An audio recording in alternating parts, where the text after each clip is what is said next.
when you encounter things like that, where it just shakes you to the core. The people that have protected you and nurtured you and given you the most wonderful opportunities are now rejecting you. And why? You're the same person. But it did make me go back and say, what do I believe? And am I strong enough to go against the tide? Welcome back, Badass Leaders. I am excited for today. Today's guest is the wonderful Dr.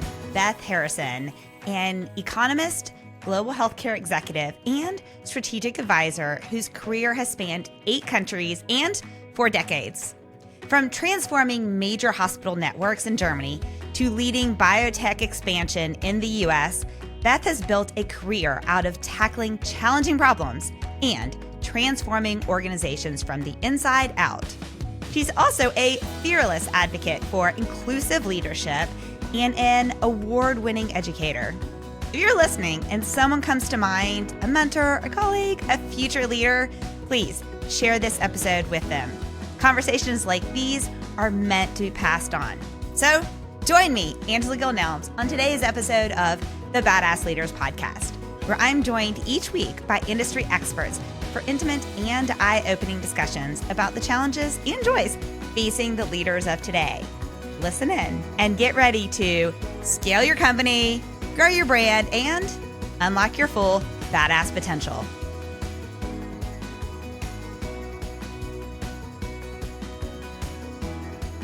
Are you ready? I am ready Okay. to unleash my badass potential. Yes! I love it. All right. Except I said unleash instead of unleash. I think either one of them would work well. We could probably start talking about this. Untethered. That's kind of the name of a book I'm writing anyway. Oh, yeah. There Untethered. we go. We need to talk about that. Okay. Well, listeners, thank you for joining us today. Once again, one of the things that I was thinking this morning is I had someone who watches some of the episodes and they say, well, part that makes it makes you a good interviewer is because you know the people. I'm like, okay, but many of the people I don't know. But anyway, side note. And then I thought, you know what? It's because I surround myself with other badass people. And I think, for listeners, seriously, watch all the episodes. You will find the badass person that resonates most with you for success. So I say that to say that Beth is a friend of mine. We're going to talk about right. Yeah. That's right. I still allow her to be a friend, even though she graduated from No, don't say it. Don't say it. I did not wear those colors. Well, I sort of did. I mean, my shoes, I had to do something. Oh, so I always kind of sneak it in. Yeah, you got a little red. She graduated from what I say is that community college up in Athens. But we will say instead it is an amazing school, the University of Georgia. Thank you. So, Dr. Beth Harrison, please tell us about you. Let's kick off and get started. Oh, wow. Well, I was born in Savannah, Georgia, so I'm a Georgia girl through and through. And I went to the University of Georgia. I'm very, very sorry about that. I did get into Georgia Tech, but they didn't have the major I wanted at that point. What did you want at that point? Well, I wanted English. and not much of hell of an engineer and English. No. And so what I wound up doing is studying mathematics and journalism. But I got kicked out of the J school because I couldn't type. Out of journalism because you couldn't type. Right. Is that what the J school is? Yeah. Well, you had to pass a typing test. Yeah. Oh my gosh. I never wanted to learn how to type because in the 80s or the 70s when I started college, if you learned how to type and you were a woman, when you went to a job interview, the first thing it would ask you is, can you type? And if you said yes, you knew where you'd be fast-tracked. So I'm not a good liar. This is hysterical. Yeah. Oh my God. Here's my typing story. Okay. Yeah, let's hear it. In high school, I tell people all the time, the class I'm most grateful I took was typing because I'm a fast typer. Okay. Oh. Fast forward when I was at first at UAB and then I was like, I don't know if I want to be a doctor, all these different things, right? And I dropped my scholarship and I had to wait a year to get in-state tuition. My infinite wisdom at 19. Oh, and wow. my roommate worked for a finance company. And they were hiring a customer success. And she said, wear the shortest skirt and if you can type well, you'll get hired. Yeah. So I did. I wore I still can picture what I wore. See? And I was a fast typer. And then a year later, suddenly I was training the assistant managers. I was really good at debt collection. Yeah. Because debt collection is all about relationships. Oh, and right. you and I really do a great job with relationships. Right. And I wanted to get promoted to a senior customer service rep. And this is circa 1994. Oh, wow. in Hoover, Alabama. And my manager told me that only men could have that. Oh, you're kidding me. 94? 94. Oh, that is 94. Really bad. Okay, let's get back. I know, right? Yeah, we digress. Let's get back to you. So you got kicked out of J school because you couldn't type. I actually never got into it. So what happened was that I just continued with mathematics, and then I thought, I'm not really a brilliant mathematician, and I just don't think I'm ever going to make any money as a mathematician. So I was playing tennis one day with one of my buddies, and he said, "Hey, have you been invited to the honors program, this soiree that they were having?" And I said, "No." And he said, "Well, just come on." So we went straight from the tennis court, sweaty and everything, because we were a little bit rebellious then. And as it turns out, it was a tapping sort of ceremony, I guess, or weaning out of people who would possibly start a new curriculum. And it was to get a double major, or not a double major, but it's called a double dog now. Yes. It's your master's and your bachelor's. And so I was one of the first 2 people to actually do it. That's and amazing. They went around the table and they said, "Okay, everybody say what you're studying." I had no idea. I had changed majors actually about 7 times by then. I had absolutely no clue. And the person in front of me said economics. And I said, "Economics." And that is a true story. That's how I got into economics. I had no idea what economics was. But I said, "Do I need math for it?" And they said, "Yeah, it's better." And I said, "Okay, economics." That's how I got into it. So I just went the qualitative, quantitative direction, both directions in economics, and just pursued that the entire academic career.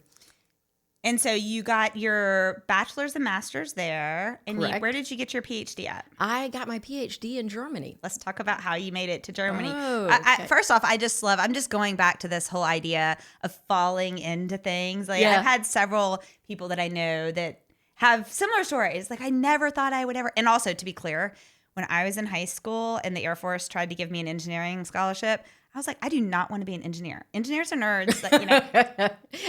Guess what? What am I? An engineer. Okay. How did you make it from the University of Georgia in Athens, Georgia, which, listeners, it is an amazing university. It's just, thank you. I'm required to not say that because, Georgia Tech. But anyway. Well, look, we've got the golden stools here. Well, the golden stools this is really bad. That's the German word for chair. Oh, so I go back and forth and back and forth. That's how German I've gotten. Well, and, we are going to talk about the fact that you are serving Georgia Tech right now. So that is true. Okay, listeners, you have to continue to watch if you want to know how Beth got from UGA double dog to Georgia Tech. But let's talk about how you got to Germany. So what took you to Germany? Well, after I graduated from that school, I really thought I wanted to be a professor, but I needed to really see a company from the inside. So I got a job at Savannah Electric and Power Company, Georgia Power, Southern Company. Yeah. So I was their first economist. And so I worked for a couple of years, and I absolutely hated it. I just hated it. And I applied for another scholarship and got it. It was a Rotary International Scholarship. So I picked Germany because I knew everybody's going to try to get to England, so it's going to be very competitive. Right. I wanted to go to a place where I had no idea about the language, because I wanted to learn a foreign language. And I thought this is a great opportunity. And so you did not know any German at this point? No, none. Because I've heard you speak so fluently. German. Well, now I do. Right. Now I do. It's either that or get very lonely in Germany. Right. I knew absolutely zero German. I grew up speaking Spanish, but not very well now because it's like German has crowded my head. Right. But so I got the scholarship, and it was only for 1 year. And I was not allowed to get a degree. That was another condition of the scholarship. I could only go over and study for a year, but I could not get a degree. Do you know why that was a condition? I do not. I really don't. I think that they probably were trying to prohibit what actually happened. Yes. Which is that after that year, I was hired by the university and the World Institute of Economics to teach game theory. Because that's what I had learned in mathematics. And this was before game theory was big. I did not know this. And one of my favorite movies is A Beautiful Mind. Oh, yes. And when he talks, I've watched The Beautiful Mind probably 15, 20 times. Oh, my gosh. And when he goes through game theory in that. So let's pause for a second because you and I know what that is. Yeah. Many of the listeners are not going to know what that is. So what is game theory? Well, it's not sitting in front of a console and trying to, zap your opponent or anything. It's a very strategic way of thinking where you think about, okay, this is what I'd like to achieve, but my person that I'm playing against or negotiating with or trying to start a relationship with is going to be thinking something else. So what are they thinking, and how do I react to get them to the place where I would like them to be? And simultaneously, should I actually be trying to do that or something else? So it's entirely strategic, and you get in your head with it. But it's about strategic behavior, and it's about how do you model the things that you say, the way you say them, the people that you surround yourself with, your body language, everything. So it's behavioral, it's psychology, and it's trying to put yourself into someone else's shoes as well. I love the example in The Beautiful Mind when he figures it out, in the movie. Who knows in real life? And they're in the bar, and he talks about, okay, don't go for – all the guys are going to go for the hottest girl in the bar. And everyone's going to surround her. But instead, that's the one that I want. And, the whole – so you have to watch the movie to learn more about that. Definitely watch the movie. It's a fantastic movie. Yeah. So you got hired to teach that. Yeah. Now, what I'm curious about, what year was this approximately? This was 1984 is when I went to Germany. How long? So when 85. was game theory actually discovered? Oh when my did gosh! he discover it? Von Neumann-Morgenstern paradox. This was actually the 70s is when it really started coming in. Right. But it came in through the mathematics school. And it wasn't in economics until a little bit later. Right, yeah. So, in the 80s, it was starting up, and Germany was a little bit far behind on that because they were still very institutionally fixed. Okay. This was it was the institutional organization. That's sort of the bent of economics at that time. And it was just becoming a lot more into quantitative methods. Yeah. And so that's why game theory just fit in very well at that period. And so it was a wonderful experience because I got to work with a at that time future Nobel laureate, so Reinhard Selten, who got the Nobel Prize for game theory. Wow. Or one of them. Yeah. And so it was, a wonderful opportunity for me to bring in the things that I knew from the U.S. and my job experience. And you were young at this. So what was it like? Yeah. Well, first off, Rotary International, back then it was mostly all men, right, that are in Rotary? Because my grandfather was really active. It was definitely an old boys club. Yeah, it was an old boys club, right? Yeah. So here you're this southern Savannah girl, just graduated from UGA and apply for the scholarship. And they're so terrified you're going to stay in Germany that they're like, okay, you can only go for a year, learn, bring all the knowledge back. Which, we do a lot of study abroads and collaborations. Right. And so there's a valid concern about that. Yeah, they want ambassadors, and ambassadors always come back. They go, but they come back, and they bring back the riches of the country that they were with, and that cultural understanding. And that was the whole idea. So I do understand it from that perspective. You were just a bad student of that philosophy. What I did was I was afraid I was going to have to pay back the scholarship money. So when I came back after a year, I did this. I had to do a road show and say, this is what I've done, learned. And this is what I've learned. Thank and you for these your are money. the insights. Thank you for your money. Please don't make me pay it back. And I said, and a wonderful thing has happened. I've been offered the opportunity to stay and to work with some fantastic people. And I feel like I can really pursue the goals and achieve a lot of the goals of Rotary by staying.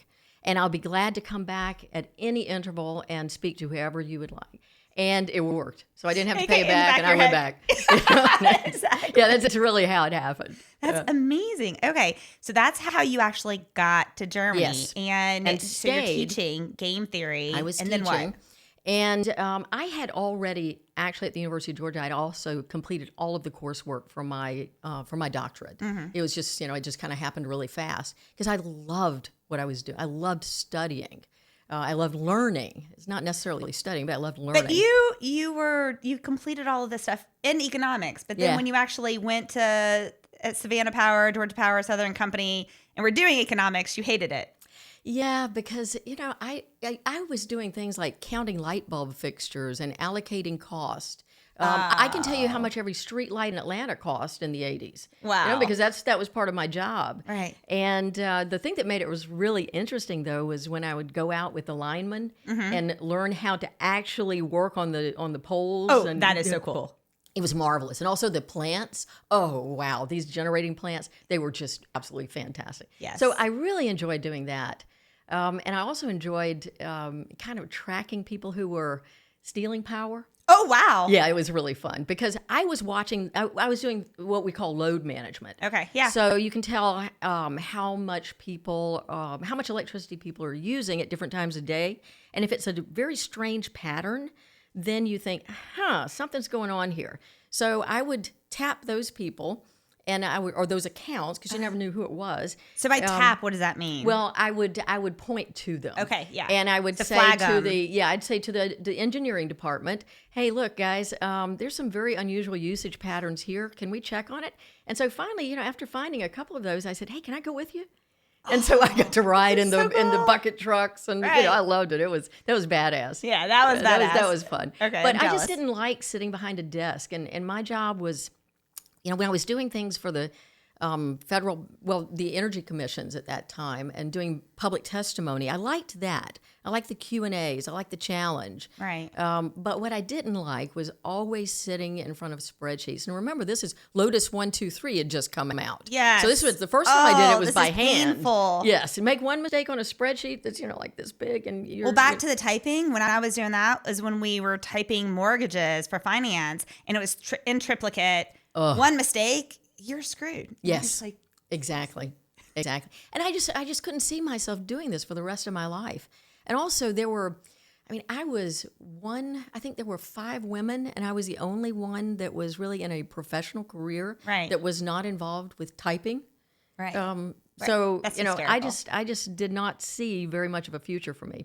And I also learned that I was getting paid a lot less than What a people shock. who were a lot less qualified than I was. And I got a little bit upset about that.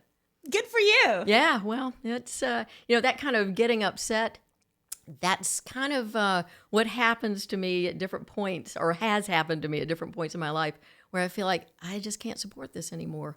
And it might what's the expression? Cut off Shoot your nose. myself in the foot, cut off the nose to spite the my face. face. Yes. Yes. So, I will do things like that just because I think this isn't right. This is not the way I think people should be treated, or this is not a value that I want to encourage by just being complacent. Okay, and we're not going to, because listeners, I want you to continue watching this episode. I will tell you later on, we're going to talk about times values might have also come across, and how Beth managed them, and also what her favorite mistake is. So stay tuned for those. We're not going to ask those now.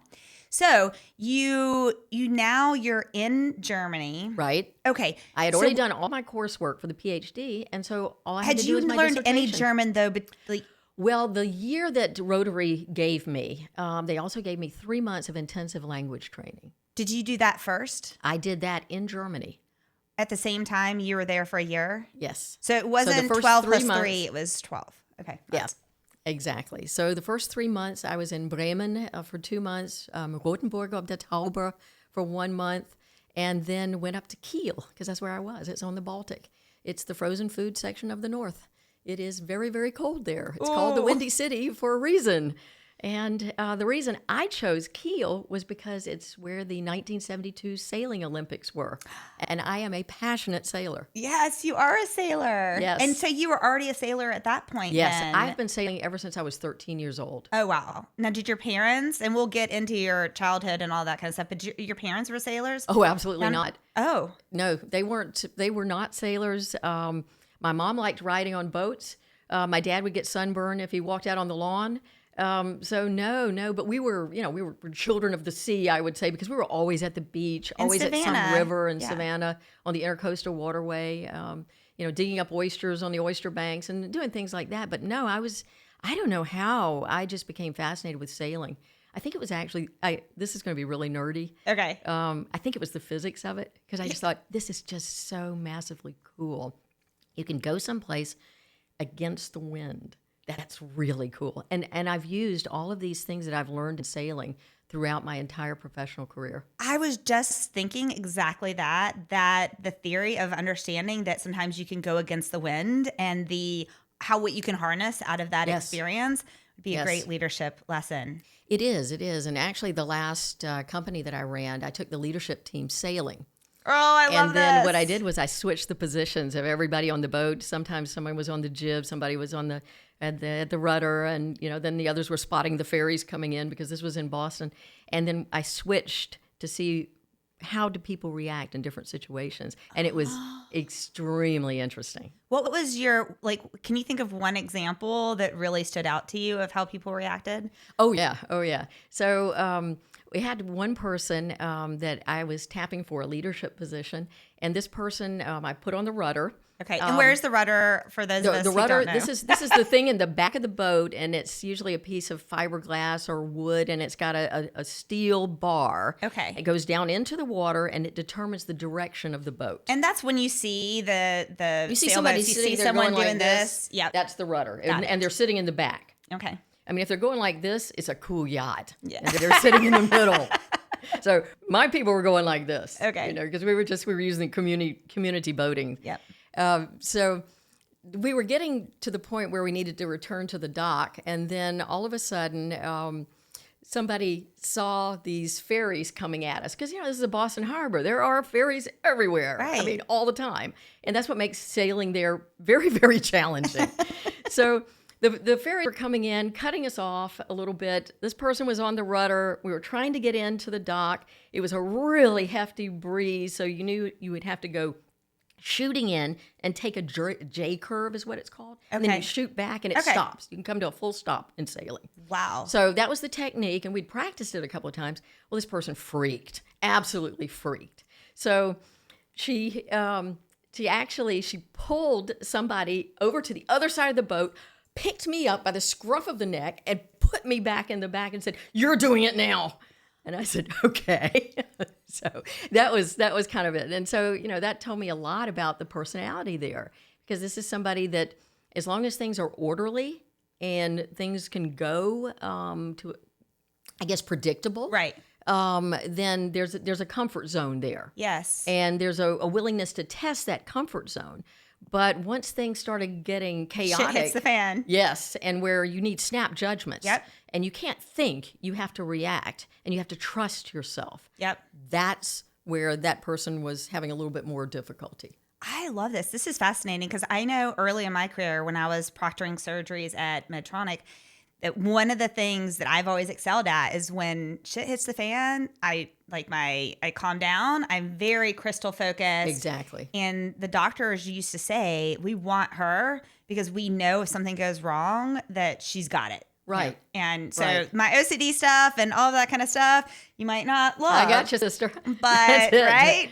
Yeah, that is you have to go fascinating. slow to go fast sometimes. Yes. Because everything you do has to be so deliberate and thought out, but you're also thinking 2 or 3 steps ahead. Yes, Just yes. in case this doesn't work, what do I do next? Because that's why you on a good sailor will never have lines just laying around everywhere. Just they're coiled nicely. Yep. They're where you can get them when you need them in a hurry without fumbling. And you don't see sailors going like this. Good ones, they don't. Well, you know what I think too, another correlation for that is the ability to actively communicate Yes. during tough times. Because when Yes. I would proctor and teach engineers how to proctor and something, I said, look, you can't sit there and just look at you need to speak out loud Right. and say, this is what I'm otherwise the doctor is like, are you what are you doing over there? Right. Yeah. And I think it's the same. This is it. You learn to articulate, because that's also part of being a good leader is the communication skills. Yes. So when I would ask the people on the boat, so what are you doing next? They'd say, I don't know. And I'd say, well, do you not know, or do you can't say what you're doing? And so we would work on that part too. And then I took different teams from that company. I would take everybody sailing in groups of 3 and 4 throughout the entire summers. And that's where you just really learn so much about people. And you can teach a lot better on a sailboat without being so, as the Germans would say, belehrend. You're not so pedagogical. You're not just, do this. You're Right. saying, well, you got to say if there's a tugboat coming up after you, because not everybody sees it. Yeah. Speak up. Yeah, Speak up yeah. already. It tells you also a lot about relationships. You have people who say, well, you should have known what I was thinking. No. No. Oh, wow.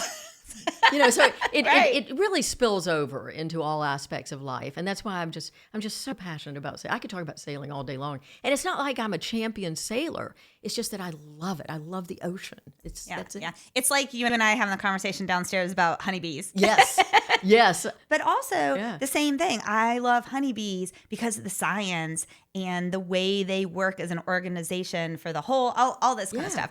Okay. So so you take this job, you have 3 months of intensive German, and you get all of this. And then you also said that you had completed most of your PhD work at UGA. All of the coursework. And so then how did you complete? But you finished your PhD in Germany. Yes. Right? So how did you navigate that? So the German system is a little bit different. You don't have to do specific PhD coursework, but you do have to do a lot of research, and you have to teach in that area. Okay. So I just began teaching. I began teaching in German. So my classes were, in the beginning, they were just packed because my German was so bad, and I was making so many incredible mistakes that everybody came to the class because it was like Just to laugh comedy at you? hour. Oh. Yeah, it was comedy hour. I mean, it really was. And so, I would do things because I really liked being a clown.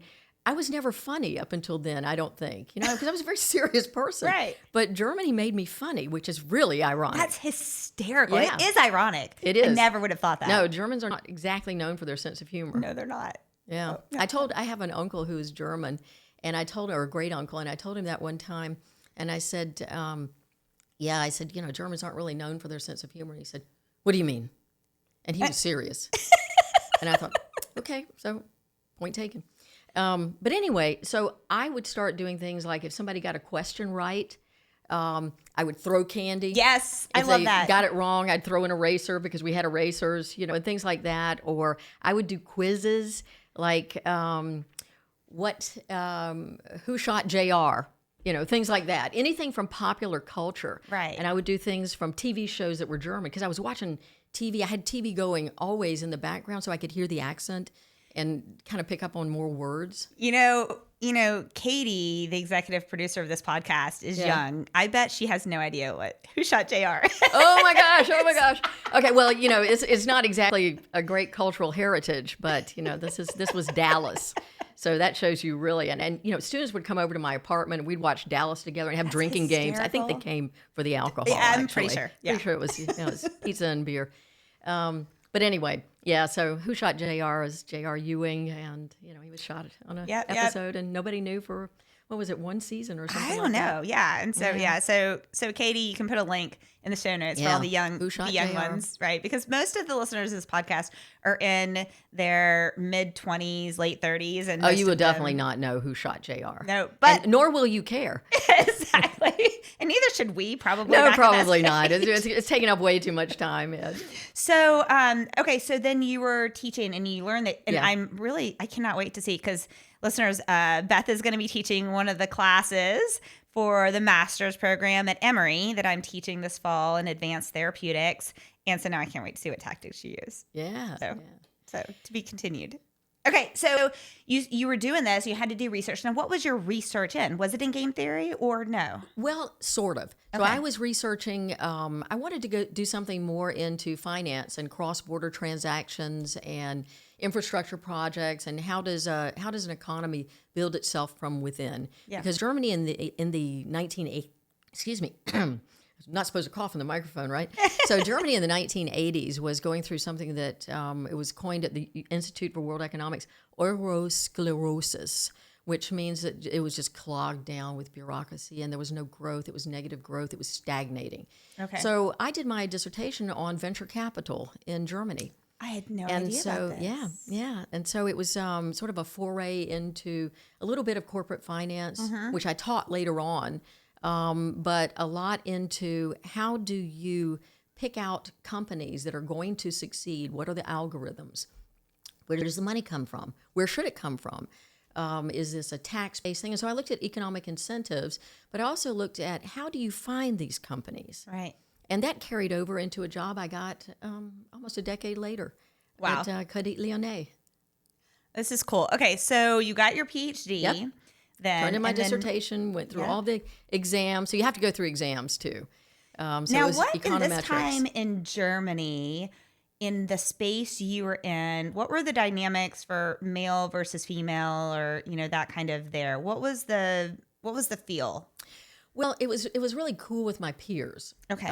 Because my peers were very egalitarian and very interested in righting the wrongs of the past. Oh. So this was a big time. This was when the Greens were coming popular. Petra Kelly, who was an American actually, Yes. and Gert Baskins. So they were into the Green movement, initiated the Green movement. There was the Pershing II missile protest and things. So people were really very active. My age, and actually all of the students were older than me, because I was still very young then, and that was a long time ago.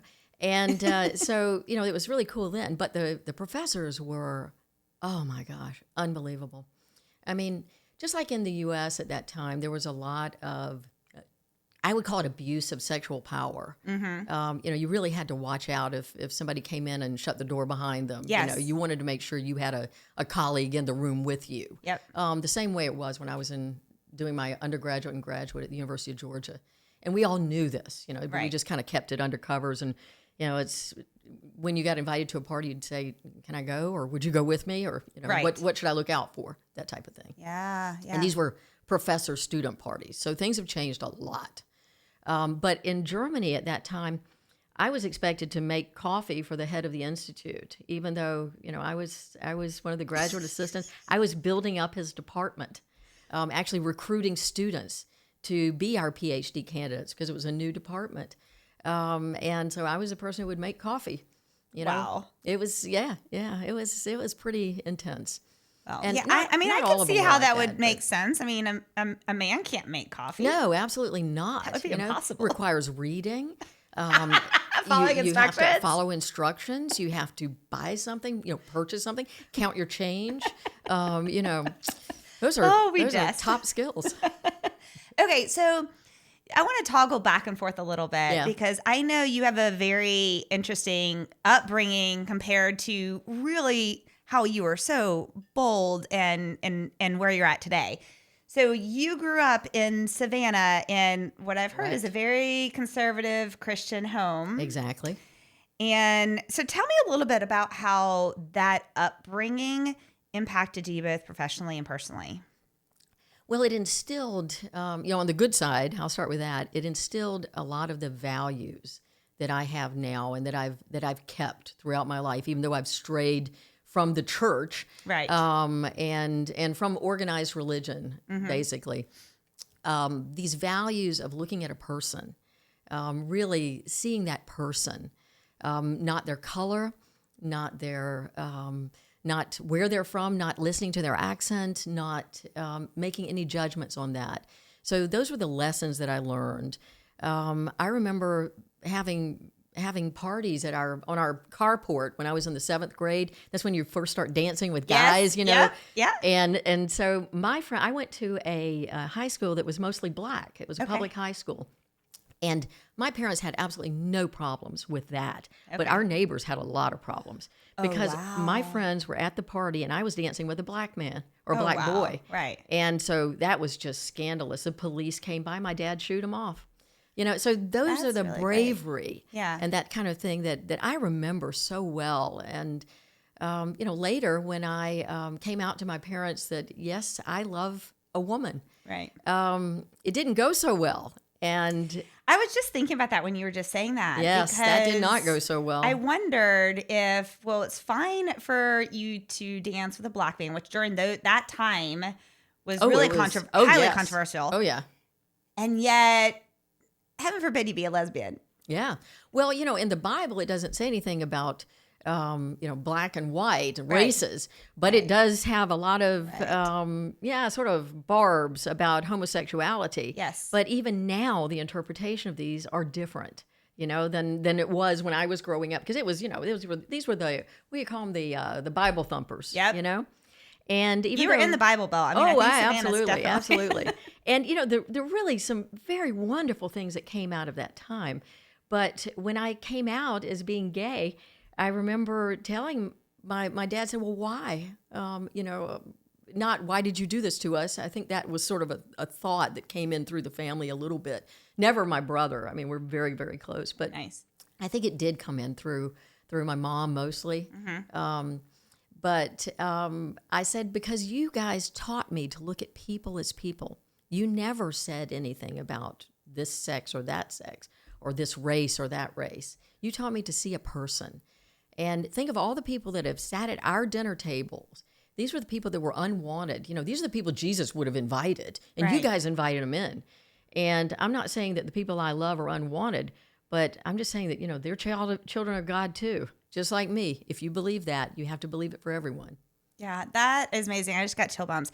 One of the core values that we have with the AGN group is seeing humans as humans. Yeah. And when I was preparing for today and also thinking about, because we should talk a little bit later about your adoption and all of that, but I was thinking today, I thought, you know, some of the strongest, most amazing people that I know went through some of the like hardest type of challenges and situations like this. So the resilience, I have this big thing where I strongly believe resilience can only be built through going through different storms, and you're not born with it. Yeah, I think you're right on that. And the thing that happens when you encounter things like that, where it just shakes you to the core, you know, the people that have protected you and nurtured you and given you the most wonderful opportunities are now rejecting you.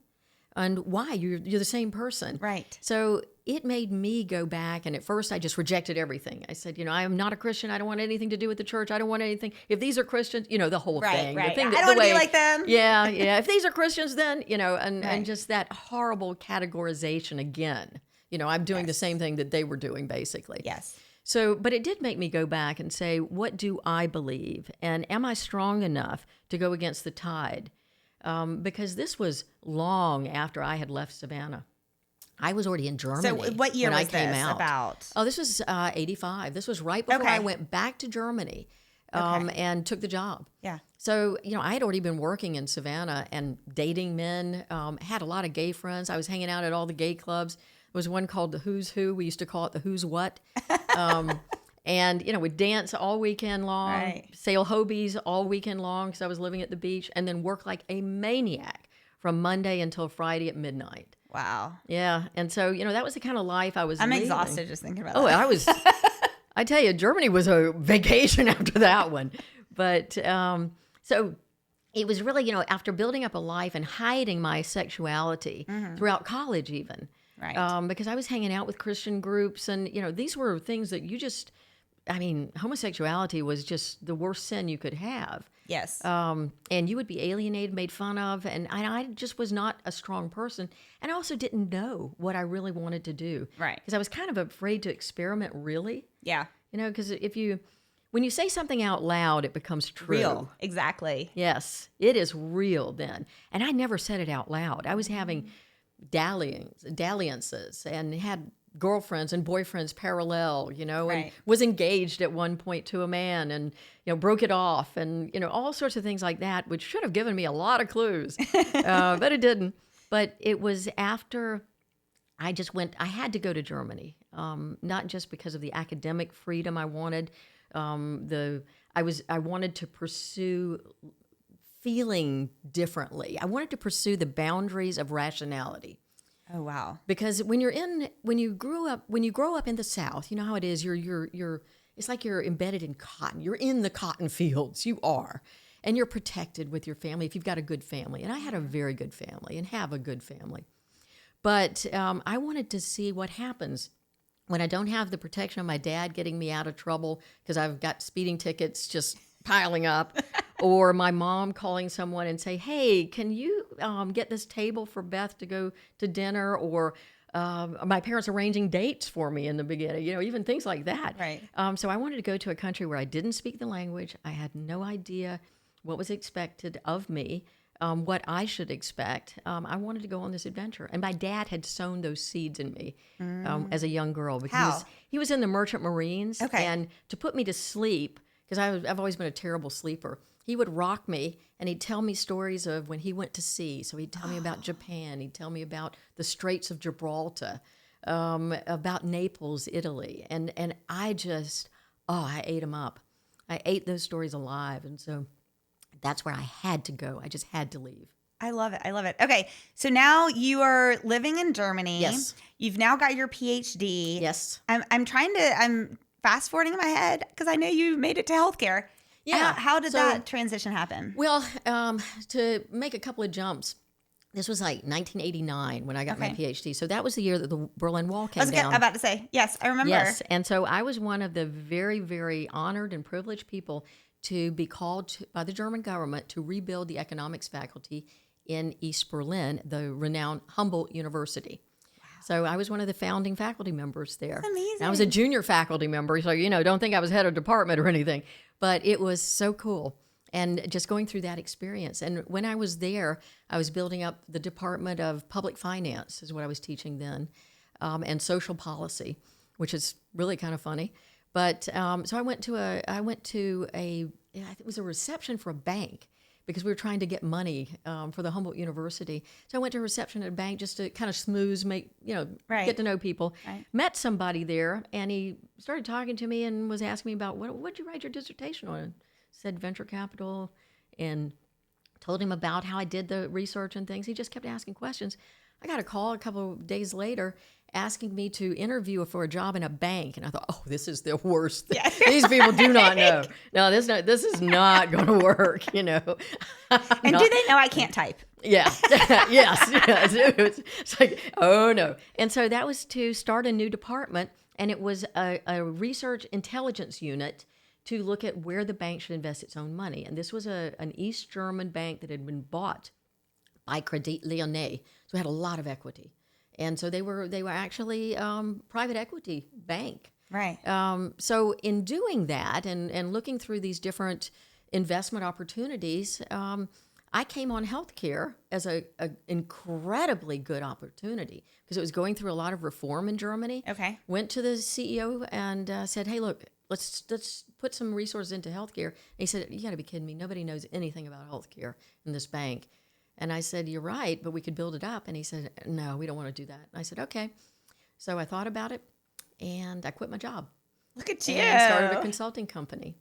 Amazing. And so that was one of the reasons. And the other thing was that, what would you say at this stage in your career? Yeah. Was that the boldest move you had made? Oh, yeah. Because I was actually supposed to then move to London so I was living in Berlin at the time. And so they wanted to move me to London because I was flying in and out of Berlin, Paris, and London and just doing a rotation. Okay. And the London company needed a lot more help. Okay. So they were going to transfer me. And I thought, oh, that would be really cool to live in London. Right, yeah. So yes, it was. It was like, what are you doing? I'd never done any consulting. Right. And then the other thing was I had just gotten married. And my husband became sick. Oh. And it turns out he had cancer. He had a non-Hodgkin's lymphoma. Mm-hmm. Or lymphoma. Lymphomia or lymphoma? Lymphoma. It was all in German, so right. This shows how visceral this whole thing is. Yes. So I actually stopped my consulting, stopped everything, and took care of him for a year, and he got better.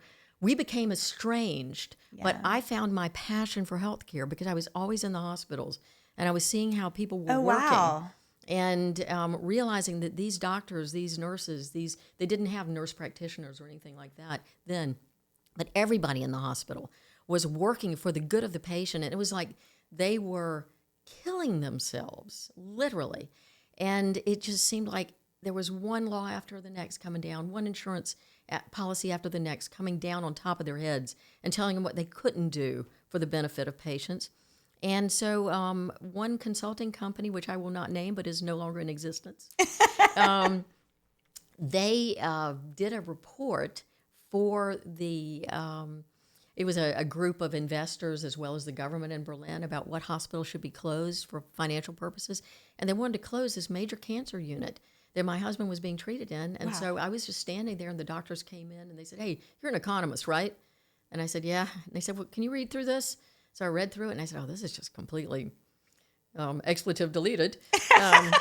And they said, well, how would you counter it? And I told them, and they said, well, would you do that? And I said, yeah, I'm not really at the top of my game because I'm just really concerned here. But yes, I can do that. Mm-hmm. I did. They stayed open, and my consulting company took off. That is amazing. Yeah. Okay. So and I did it for free.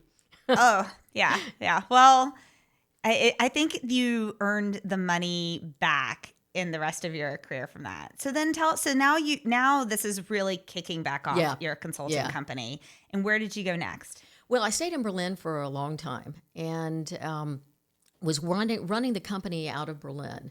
And then, now, were you at this point? How does it work? Citizenship and all of that work? I do not have dual citizenship. I am an American citizen, but I have a permanent residency in Germany and it's called an unbegrenzte Arbeitserlaubnis, which means that I can work anywhere, do anything, and there's no restrictions whatsoever. Okay. So it's like, the best get out of jail free card that you can have. I like it. I like it. Yeah. So I don't have dual citizenship. I'm contemplating it. But I've lived in Germany for so long, it would be very easy to get it. Yes. And I've earned my own money in Germany. Right. And so that would be very easy. And I'll probably return to Germany in probably about 2 years, mostly Germany. Yeah. Because I love it. I absolutely love it. I love living in Europe. Yeah. So anyway, consulting company kicked off. I introduced interims management in hospital sector into the German healthcare system. Wow. And so I started doing that and saying and restructuring hospitals. It started out very small regional things where most German hospitals were public hospitals at that time, which meant they were owned by one of the governments, either local, state, very few federal government hospitals, or a combination of those. Okay. And so they'd had a history up until that time of just putting administrators in. They had no idea about healthcare or about epidemiology or taking care of people or care delivery functions or organizations or organizational behavior even. And also not about finance. So I brought these skills. But you wonder why they were struggling then before that. Yeah, because they didn't have these they were public appointees. Right. These were another kind of civil servant type job. And so they would just go down, and they were so subject to the election cycles. And so I brought in a different way of doing things. And it really helped that I was an American and that I was a female. I was going to ask. So, because I was thinking early when you were teaching and stuff like that, how did the German people receive you as being an American? I could be crazy, and nobody would question it. I could do jokes. I could bring in the absurd It's like you got a things. pass for... I did, and people loved the classes. I always got teaching awards, and my German colleagues didn't. And so they would start coming to my class, and they'd say, oh, my God, this is a circus, because they're very serious. Yes. And I said, yeah, but the kids are learning, and they were kids at that point. And they were getting top jobs everywhere because the University of Kiel and the Institute for World Economics, there was not a bank in Germany for sure, probably in 60% of Europe, that doesn't have a graduate of one of those institutions. Yeah, so they were, I was at a birthday party one time, and it was the 50th birthday party. It was just all these economics. It was one of my former students. And so we were all joking around about all the stuff that I used to do and that we all used to do. Right. And somebody said, if somebody threw a bomb in this place right now, all of the banks in Europe would have to close because they were all the chief economists. It really was. That is amazing. Funny. Yeah, it was all from Kiel. So being an American really helped because growing up in the States, you learn how to sell yourself better than in any other country. You think so? Kids. How? I think so. Well, we're taught from an early age, if you come, as I did, like I said, we were not rich by any means. I mean, my father was the monument dealer in town, so I grew up in the cemeteries, learned how to drive a truck in a cemetery because I couldn't kill anybody there. Okay. This is what my dad said. That is my favorite clip, probably of this podcast ever. Note to self. Yeah, oh my gosh, that is priceless. Yeah, so they taught us, and this is also part of the adoption thing. You were chosen. You are God's child. You're our child. We love you. I grew up in a very cool church. We called it the family of God because we felt like family. And, I felt like I had just dozens and dozens of cousins that went to all the schools in Savannah. They weren't all in my neighborhood, Right. So you grow up embedded in that, and you receive a confirmation, and you become confident in many things, and you learn many skills. You have to wash cars to earn money for the youth group. You have to sell cookies to earn money for Girl Scouts. You're in the sales position before you know what's going on. You're called upon to sing in a choir, and you do a solo, and you stand in front of the church, so you learn public speaking. Yes. So there are all these skills that we learned in the church. And Europeans growing up don't have that sort of community in a church, but also the society, at least the German society, was not one that said, hey, excel, excel, excel. Because we do have a performance-oriented society in the U.S. Mm-hmm. And I knew that I could buy all of my freedom by being excellent in academics and, just bringing in the scholarships, bring in the money, bring in the newspapers because something's going on. And then I could skip school and go to the beach and surf, or do whatever. And so... Wait, you skipped school too? Oh, man. I got picked up one time by my mom when I was hitchhiking. That was the last time I hitchhiked. Oh, yeah. I skipped school my senior year too. And my favorite memory was that my boyfriend and I were headed to the mall. I had a 77 Chevy Nova that was baby blue with a white leatherette top. Oh. I wish I still had that car. That's kind of the badass theme, right? There you go. And we're skipping school and we're going down 1941. And, it's a divided 2-lane. And next thing I know, I see this station wagon pass me with this bright pink raincoat that was my stepmom. Oh, no. And she's waving me over. I have to stop at the Buddies, which was, they sold like campers and things like that. Okay. So I pulled in there and my stepmom did not cuss. And she was just like, where the hell do you think you're going? Okay. Yeah. And then she says, go to your dad's shop. Do not pass go. Do not collect $200. Go back to my dad's shop and call my boyfriend's parents. He did not get in trouble. My parents took me to school to turn me in. Oh, wow. And my physics teacher was in there and they said, well, she didn't come to school today, so we can't do anything to her, right? My parents were like, that's fine. So I was grounded. I had my senior year, I had to ride the school bus to and from. I had to walk to work and then my dad would pick me up. It was just like the worst thing ever. Oh, wow. Oh. But like you, I was like excelling and, graduated very high in my class. And And so, you think, well, cut me some slack. Right? Yeah. I want to have some fun sometime. But I never hitchhiked, so definitely have. I didn't do it very much. Oh, okay, good. No, and that was it for U.S. anyway. So that's interesting thinking about how you feel that those things made. Now you have such a solid self-esteem. Because one thing that I recently found out is that you were adopted because you were the product of a rape. Yes. How did that formulate into your brain when you're talking about worthiness and also understanding people and value and humans and all that? Well, I didn't know about the rape until much later. Okay. So I always knew I was adopted. My brother is adopted as well from a different family, and we were adopted as babies. So we grew up together. And our parents always told us, you are chosen.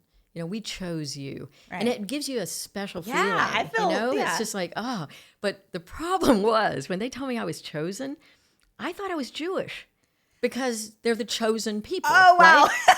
So I was really upset because, I grew up in a Methodist church. And I thought, damn, I'm missing all these holidays. Oh, that's and I was really upset. So, but you got Christmas.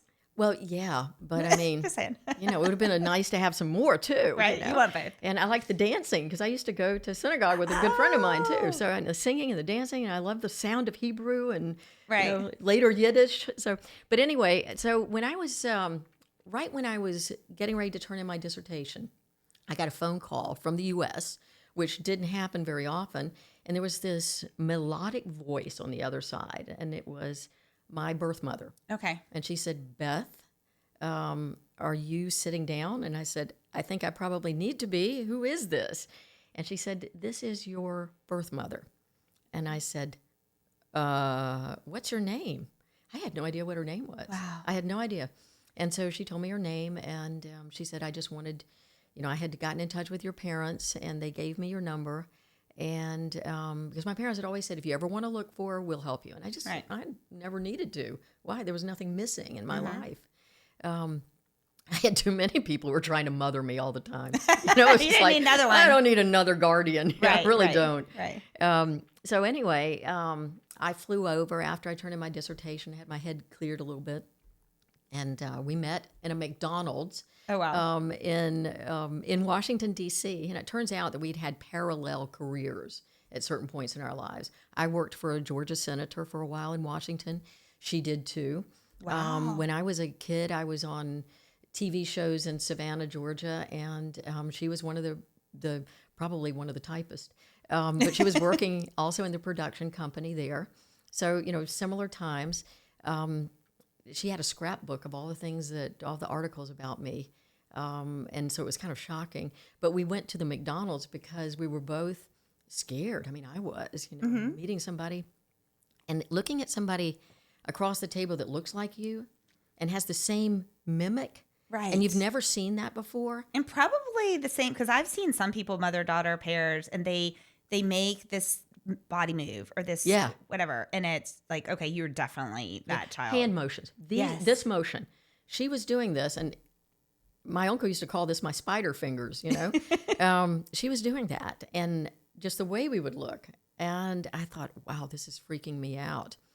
And so it took a couple of years later, really, it wasn't until about, I guess, 7, 8, 9 years ago that I said, look, I know that you're ill now. You're approaching the end of your life. She told me that she was. Mm-hmm. And I really want to know something about my father.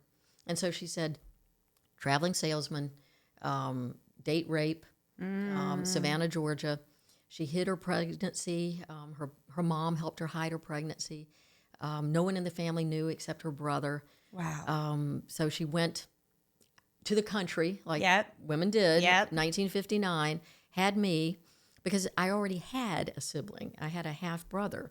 She had been married before and her husband had died, which, this is kind of a pattern with my mom. Her husbands would die a lot, like a lot of husbands died. Not her husbands would die a lot, but I think she had 3 or 4. Wow. It was kind of scary. Huh. But anyway, when she told me, when I read this about the rape, I thought, okay, I wasn't sure if it was true.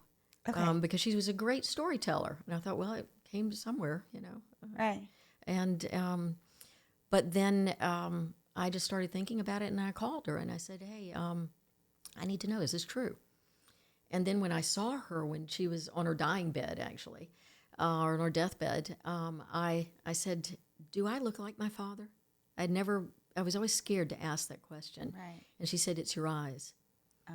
And so, but learning that about the rape, that was rough. That was really rough. Yeah. Because I've always been afraid that there's a violence in me. I've got this sense of protection. If anything happens to anybody, I almost killed this guy that was beating up my little brother one time when I was about 8.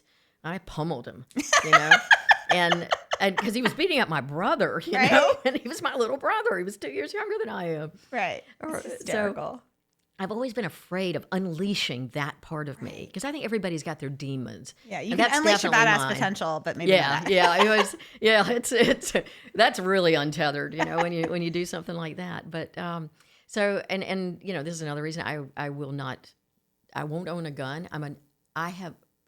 I've shot a gun several times at an arcade or I can't remember where I was, and I'm an excellent shot because I don't shake. I'm very calm. I breathe, and that scares me even more. So I put up these guardrails in that sense, and I'm so afraid I got that from my father. It's just that's what I'm afraid of. Yeah, interesting. But the good news is that you've been really successful, and you've I think harnessed that towards good. I hope so. I really do, and using that that power of love. Because I was engulfed in love growing up. I mean, there were some rough times, but it was love. And it was only until I bucked the system that I challenged that love. Mm-hmm. And I'm glad to say that now I have a good relationship with my mom. My father passed, but I have a good relationship with my mom. But those are things that you remember, the bumps along the way. But they're also the things that make me very aware of how I react to people and what my responses are when they tell me really clues to themselves. So one of the things I'm passionate about is conflict. I love conflict because I think you do. I do. That I do. And you know that about me. So tell me, with these dynamics within you, what is your, like, how do you manage conflict resolution? And maybe I would say in your personal life, or is there a difference in how you manage it in the US when you're working with US companies and in Europe? What does that look like for you? Ooh, that's a very tricky question, because as a Southern belle, you learn that you just don't answer questions immediately and directly. You suggest, is anybody cold in here? And you know it means you're freezing. Please turn down the air conditioning. So it's that indirect communication that you master growing up in the Deep South. If you really want to be successful, you master it. That doesn't happen in Germany. In Germany, it's very direct. The way the grammar is structured, it's direct. You can use opaque ways of coming at something, but you know exactly what you want. And also, being a non-native speaker, I had to become very creative about bringing ideas across. So I learned how to very succinctly express conflicting ideas or complex ideas, and to resolve conflicts by going to the essence of things and without judgment. So in other words, I worked in public life in Germany a lot. So one of the examples was working in the second largest public hospital or chain of hospitals in Germany. So I was the CEO for a couple of years. And there was a very powerful mayor who we used to call him the Sun King. And I would have to go every week to the city council, and I think there were 82, 87, 120, I don't know, representatives. So you've got to plenum there. Okay. And, they're just grilling me about, why isn't our hospital making money? And I said, well, you called me in because you were $50 million in deficit, and you can't do that. You can't do a turnaround in 3 months and suspect a sustainability. Right. You can do it, but it's not going to be sustainable. And you're not going to like your health care either. And so, we would go through these type of conflicts. They're public conflicts. So public conflicts are a lot different. The dynamics are different. You've got your words they're interpreted long after you've said them. And so you really weigh how you say things. So public conflict resolution happens with back channels a lot. Okay. Personal conflict resolution, I mean, you can ask my wife. We talked about this recently, actually. There was a really funny clip with Michelle and Barack Obama, where they're asking each other questions, or somebody's asking them questions. They're pointing to each other. Who says "I love you"? Who said "I love you" first? And they'll point. Right. Who says "I'm sorry" first? And they both point at Barack. So my wife and I did the same thing. And so when that question came up, I pointed at her, because she used to walk away, and it used to drive me insane because it made me very insecure. It made me feel like she's leaving me, It's like an attachment maybe it's thing. it was like, oh my gosh, I've driven her off, because I was afraid to show I always thought of it, afraid to show my full power, my powers, Right. or who I am, because those are your powers, who you are. Yeah. And so I learned very quickly from her that just because she walks away, it means she needs time to think so that she doesn't lacerate me, it's just eviscerate me.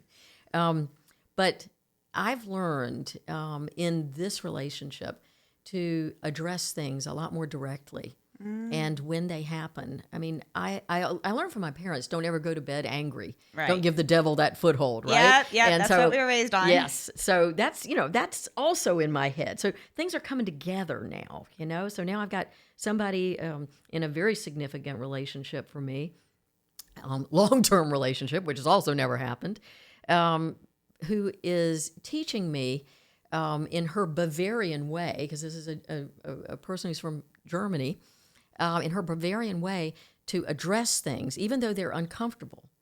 But nobody's going to leave because there's a commitment. And so that's what I am learning, but trying to be very diplomatic. When I left one of the jobs to take the job in Munich, I was running a hospital on Lake Constance, and it was 5 different hospitals and an assisted living facility. And so the mayors, the city owned the hospital, so the mayors and the county commissioners gave me a going away party. And my successor got up and he said, Beth is the only person that I know that can fire you and you say thank you. And who can tell you you're doing an absolutely horrible job and you feel good about yourself when you go away and you're a better person. And so I think that being the Southern Belle has helped me to look for that and the way I express myself when I'm dealing with people. I love that because I've been told similar things. And I think it also ties to more the desire to get to know the human as a human and understand the human as a human. Because I think that oftentimes people, address at like an action or something like that, and they forget there's so much more underneath it. And so what I've seen is a desire to remember this person's a human and really try and understand them as a human. Then when I need to transition them out of a role or something like that, it's at a deeper level than just that surface component. And I think you really see that in people that want to see humans as humans. I'd never thought about it in those terms, but I think that resonates with me because I do try to look at the person and try to hear what they're not saying. Yes. And that's usually a lot more important than what they've actually vocalized. So let's talk about you turning around these hospitals. So you helped turn around financially troubled hospitals and built strategies for biotech startups. What is your blueprint for successful transformation in healthcare? Healthcare or just in general organizations? Hey, we could do both. Okay. All right. Well, one thing that I've noticed has always been sort of the key is to get, have you ever read Jim Collins, From Good to Great? From Good to Great, yes. Yeah. So there's this expression that he uses that I love. And he likens an organization to many things, but one of them is, the allegory is to a bus. And he said, you got to get the right people on the bus, the wrong people off the bus, and you got to assign the right seats. So, also going back to physics. And I think you also have to put the bus in the right direction towards where it needs helps. to go. You got a good bus driver, it's actually can do the job. But he said, you got to get it in the right order too. Get the right people on the bus and then get the wrong people off the bus because the Heisenberg uncertainty principle. Yes. You can't look at all of the variables at once because they have an interconnection, and so they change. People change. The dynamics change based on what's around them, which is why you should also surround yourself with badass people. Exactly. Unleash your potential. Exactly. So, that's too early, right? So the idea is to be very clear. I've always been very clear about, all right, let's align on what our goals are. And sometimes it was alignment with politicians. Sometimes it was alignment with health organizations or insurance companies.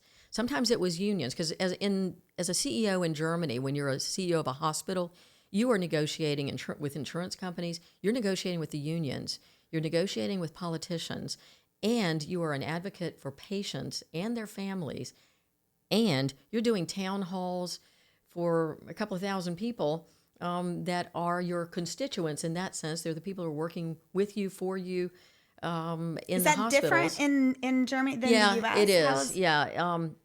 U.S. CEOs of hospitals are a lot more corporate. So they've got stockholders, and there are a lot of stakeholders and stockholders. Stakeholders are similar, but less political. They're not negotiating with politicians, really. They are locally, because if they want to get something built, you got to get permits and things like that. But it's a lot farther removed from the actual doings of the hospital and from patients. I used to spend a lot of time in the emergency rooms on Saturday nights to Sunday mornings, because that's where you see what's going on in your community. I don't think I've ever seen a hospital CEO in the emergency room. Yeah. So if you were going to compare the two from your perspective, which model do you think provides the best? Oh, okay. I have in my head one question, but I want to say the best outcome. And then I want you to describe what your version of best or better is. Okay. No question for me. I prefer the German healthcare system. It is a much more efficient in the terms of economic efficiency, financial efficiency, accountability, and more than anything, accessibility for patients. Yeah. Because, Americans have this idea of socialized medicine. It's not socialized medicine. I had a lot more choice of which physicians I went to, which facilities I went to, than I do in the U.S. I really am not a big fan of U.S. healthcare. Sorry about this, listeners, but I'm not. Well, and also I think one of the things that's frustrating with me, especially being the mom with of a special needs daughter, right? We're finally going through getting her autism testing and all of that done. And because of she's under her dad's insurance, and because of that insurance, they were like, okay, we need you to write all of this. We have to get pre-approval to test her for autism. and you know, she was born with a brain disorder, so it kind of and it's just it cracks me up in that instance that they then but it's because of that insurance plan and those type of dynamics. Right. We take a step back and say, okay, makes no logical sense. Right. Well, in Germany, it doesn't matter which insurance company you have or what your type of insurance is. You don't have to have a special insurance to be seen by the head of the department. There are special insurances or private insurances that you can get if you just want to insure yourself. The public insurances insure your family. Okay. So as a high wage earner, without children or dependents, I chose the private insurance because it was a lot cheaper for me. Oh, I see. But okay, you continue paying those very high premiums that you paid at the end of your working career throughout your life. So you need to get out before you're age 55. Oh, so there's tricks because the premiums go up, right? Yeah, they do. Whereas the public insurance, you are insured, and it's for a single working person. It's a lot more. If you're making a good wage, it's a lot more expensive, and it's not as personally economical. Okay. But the minute you have a family, your family is covered. Got it. So you do not have to insure them separately. It is automatic. You have inpatient, outpatient. It's very simple, the way the insurance runs. The disadvantage is that in Germany, when I show people my My Health app, they fall over backwards and say, oh my God, I wish we had this. They do not have that because of the data protection laws. Oh, yeah. Now, did they not have that before GDPR? They have not had that. They will not have it even. Now I can imagine even. Well, yes. I mean, I remember, when was this? 2011. I was trying to get a digital card reader for the insurance company in all of our hospitals. And I was up against just major opposition. We couldn't do it because of data protection, a digital card reader. Remind me what GDPR stands for, because I should know the answer to this, because when it first was rolling out, I was really involved in trying to figure out how to navigate clinical trials that had subsets in Europe versus here and what you did. But I don't remember what GDPR stands for. Do you? Oh, gosh, I don't know. I'll have to look that up in my NATO handbook. That's where I look up all of the things. Working at Georgia Tech, I have the same thing because there are just so many initials and acronyms. Yes. But it is a privacy. It is a privacy act, and it basically is you have the right to remove your data at any point in time from any system. Exactly. And you can imagine that, and the reason when it was being rolled out that we had so much struggle within the U.S. because U.S. does not have GDPR, and it's really hard to run clinical trials with the thought that you might lose all of this data at any point. Right. And we also had to segregate if this clinical trial site was in Europe and it was under GDPR, then how do we segregate all of their data into one area so it's easier to remove or hide if the request comes in? Right. The whole cookies there's a thing. Selection too, that sampling and selection. Yes. You've got those statistical problems that are also at the root of that.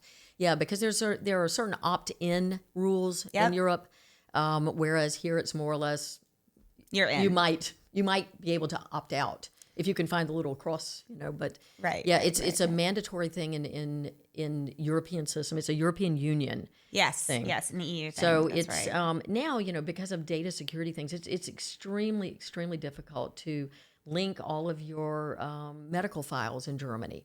So you still are carrying CDs around. Now it's getting more and more digital. It's not quite as bad, but I had this recently. At the idea of that. I know. I had this recently, and I thought, well, what do I do with this? I don't even have a CD reader anymore. I don't have a CD reader either. What do I do with this thing? Put it in a DVD that I got at Goodwill or what? I think that's what you would have to do. I think you would. I really do. Yeah. So remember when we used to carry around those mini CD readers to hospitals and stuff? Oh, yes, I do. Oh my gosh, I do. All your DICOMs on, everything. Yes, and so if you've got a closed network like we do in most hospitals, then you share data in that network. Got it. But if you're going to a different network, then you have to make sure that you get permission. Sometimes you have to have a CD-ROM or something. Right. And I think now it's going more and more into digitization through the insurance companies. Okay. So I'll find out more about that. I'm going to Germany in about a month, so I'll be more up to that because I'm still. I can't wait to hear. Yeah, I'm still what you learn. in really good connection with or in contact with all my colleagues, ex-colleagues, and a group of women leaders that we started over there. That's amazing. Okay, so how did you get from Germany back to being an executive in a U.S. company? Well, the hospital restructuring always worked because I looked at what are the goals and aligned goals, and then I got formed alliances is what you call it, coalition partners in game theory, where people, once they recognize that we're all going in the same direction, then you don't have nurses pitted against doctors. You don't have administration pitted against compliance. You don't have that. And so I resigned from my position in Germany because it was getting there was increasing pressure that I would not be able to speak out. In other words, I was getting a muzzle. And here's the teaser I said earlier, because I knew there was a moment in your career where it went against your values. And absolutely. So I said I resigned, and I said it's no longer about patients, it's about politics. And I resigned from this very, very prominent position because I was on national TV shows and in national newspapers and interviews, and so there was a lot of ego also involved in that. And so I asked my wife, and I said, do you think we can stand it? Because we're not going to be able to get a restaurant reservation even. It's going to be bad. Wow, yeah. Yeah, because it's going to be bad. And she said, you've got to follow your heart. And so I resigned, and I said, I cannot be silenced. We are going bankrupt. And this is against all of the physical principles of this city. We're making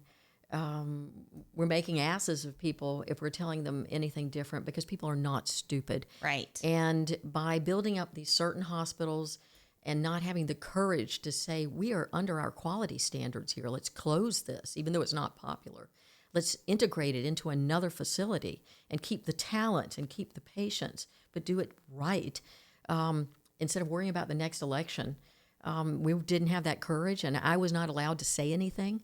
And this also rolled in because my body is reacting officer to this right now. I can feel like my stomach getting in knots. I feel nauseous because this would horrible. boil my blood too. Oh yeah. Oh, absolutely. Can you see someone telling me not to speak up? And this all came in too because my chief financial officer kind of had a loud mouth, and he's not very good in the public eye.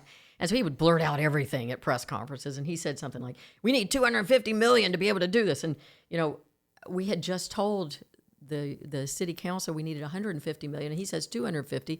And I looked at him like, where'd this number come from? Right. But as the CEO, you also have to take responsibility for everything everybody says. Yes. So, that was part of it. And then I said, no, we have to have agreement on what we want to do. And they said, well, you can't say this. And so they set up a commission, and the mayor was the head of the commission, and he knew nothing about running hospitals. A brilliant politician, but nothing about hospitals.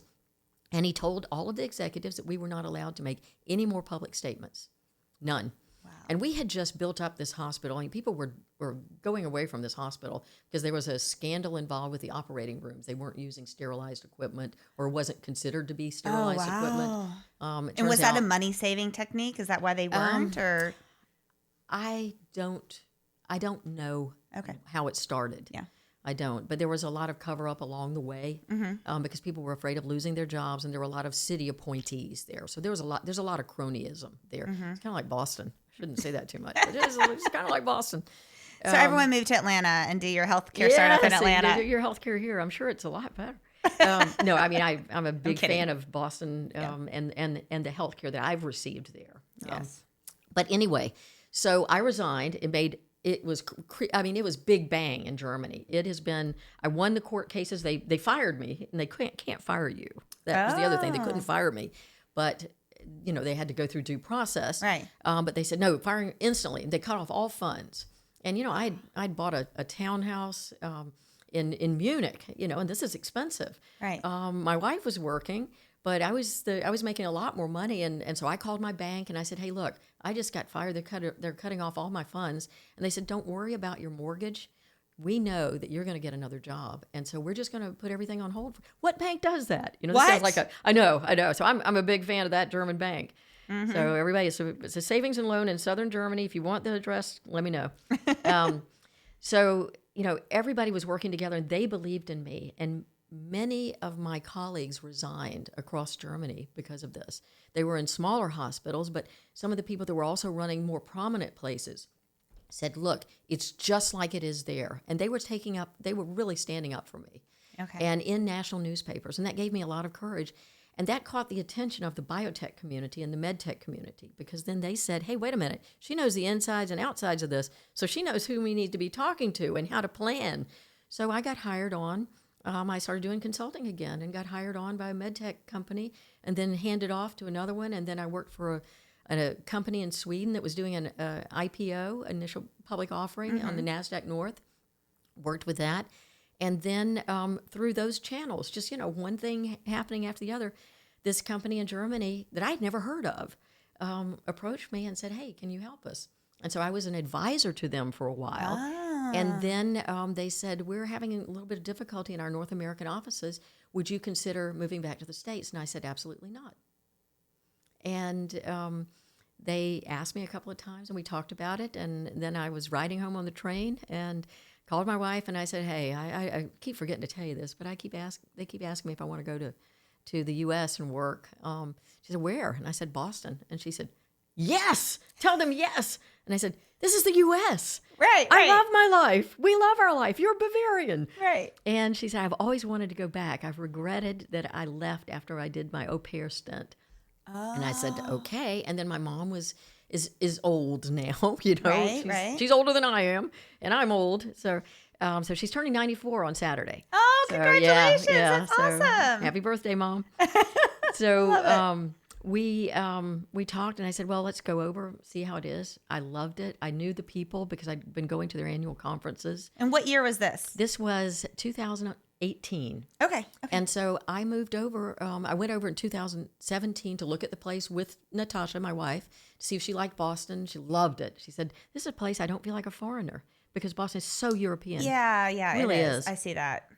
So anyway, I took the job and started in April of 2018. And it was really one of my favorite jobs because Why? There was no politics involved. Okay. It was run by the two owners in Germany, brilliant guys, with an amazing product that we could expand. And they gave me a lot of freedom to explore the North American market because they wanted it to really start growing again. Yes. And they listened, they respected me. And it was the opportunity where I could run a company in a different way. So I could bring in, started hiring Georgia Tech BME graduates because I thought, I want BME graduates. And I went down to Georgia because I knew that the education here was excellent. Yep. And so that's biomedical engineering for any listeners that don't know. And Beth and I both love Georgia Tech biomedical engineering graduates. Fan. Yep. Big fan. Absolutely. Big fan. And so I got to turn around this organization using just very unusual methods. My leadership style is very collegial. Okay. I set people's energies free in a company and see where they can take it. Where are your talents? That's what I want to know about you. Where are your talents? Where are your passions? Yes. And I can learn this about people when I ask them about their hobbies. So that's one of my favorite. That's why I ask people about their hobbies. But that's also why I take them sailing, because then I can see who they are. Yeah. But the secret to running an organization or turning around an organization is having alignment, first of all, on the goals. So there's no ambiguity about what it is you want to ultimately achieve. Now, there are many ways to get there, and that's the discussion point. Right. And then you look at the talent that's there. Who are the people on the bus? Bring in the talent that you need that's not there yet. Get the people off that they're just not going to change. They're going to stand in the way. Some people you don't want to change, not really, but you want them to adapt, and that's let's change, actually. But some people, they're just not going to fit. And some people have been covering their codependencies there. So you need to get those people off the bus because they poison the atmosphere. Yep. I talk a lot about getting rid of the brilliant jerks too. Because brilliant jerks will spoil, it's the drop of vinegar spoils the milk, all of that. Yeah. And oftentimes when I see organizations that I consult with that are struggling, they have one or two of those that somehow manage to stay around, and they don't realize if you take off, transition out these couple of people who are not a good fit for the collaborative methodology that you're creating, and you bring in someone and they're growing with it, you're going to be 10 times, I'm making up numbers, I don't know the percentages, 10 times more profitable, excellent, and people are going to love what they're doing again. Yeah, and that's it. Get people, sort of harness their passions and find out where they'll be good where they're passionate. And even if they're not Olympic athletes, I'm not an Olympic sailor. I'm a good sailor. Because you can trust me no matter what happens. I'm gonna get you out of trouble, and I won't get us into trouble. That's good to know, because I hear she's gonna let me on her sailboat one day. Oh yes, I would love it, love it. But it's harnessing that, and I think that I'm a numbers person, but you cannot run an organization well just by looking at numbers. Full stop. I love that. So many people do not understand that. Oh, it's like moving boxes around. It's the same way. I hate talking about HR, human resources. It sounds like I box people up, put them in this little thing, tied a bow on top, and now I'm just moving these parcels along and stacking them up as I need them. No. These are people. This is relationship management. That's what it is. Relationship management. Yeah, and so even in my company where I retired, we called it employee relations instead of HR. We called it people and culture when I was building Florence, because I also hated the HR. I hated the whole idea of that. And I'm like, know what? This is the person who's helping to make sure we have the right people and the right culture. Yeah. People who rely just on the numbers are the ones that they're not in tune with who they are as a leader. Yes. They're relying on a prop. Props are good. They help us build our confidence. But you can't make a decision. They don't tell the whole story. No, they don't. And you basically can never know the whole story. When I met my birth mom, she gave me a prism. And she was into pendling, that type of thing, which I'm not into. But I like the prism. Okay. Because I was thinking about that. And there are a lot of biblical stories or allegories about, looking through a prism or looking through a window or something, but it's where light is refracted and reflected. It's the same light, but it's split, and it's different depending on the side that you're looking in, so it's the same substance, right? But it brings a different perspective. And so that's what I try to do and try to encourage in organizations. Bring in your perspective. Tell me why. I'm going to challenge you in the sense of I'll ask you why. And if you consider that a defense or an offensive challenge, that's not what it is. It's I want to understand, because maybe I can think like you, and maybe your thoughts are better than mine and more appropriate. Yeah, I love this. Okay, so one of the things I love to talk about is and listen to guests explain what they believe the difference between a leader and a manager is. Yeah. So what are your thoughts on that? Well, a manager is somebody who, when I'm cleaning up my desk at the end of the day, I'm managing my task. I'm managing my desk. I'm ordering my space. When I walk into a room and I smile and I say, hey, how are you? What are you working on? I'm more of the leader aspect there. And when I say, can I help you? Is there anything that I can do to help you be more successful? That's what I consider a leader. Because you're leading somebody, you're guiding them. And, there are leaders at different levels in the organization, and there are different types of leaders. And I personally very, very strongly believe in servant leadership. And I learned this through another one of my mentors. I've been so blessed. I've had some very, very key people in my life. And this is someone who actually taught me about running hospitals. And I think he was actually the one of the founders of the Piedmont system. Oh, here. wow, yeah. But anyway, his name is Bernie Brown. Yeah. So Bernie taught me so much. And one of the things that he taught me the most was about servant leadership. And he wrote a book about leading from the bottom up, basically. And that's something that I very firmly believe in, because if you help people not only surrounding yourself by the best people that you can, because I always wanted to hire somebody that's better than me. Absolutely. Full stop. And then supporting them that say they can continue to be better. And I learn from them by listening to them, by asking them questions, by us discussing what's going on. And so that's what I think leadership is. There's the silence, that's the strongness. It's not pounding on the table anymore.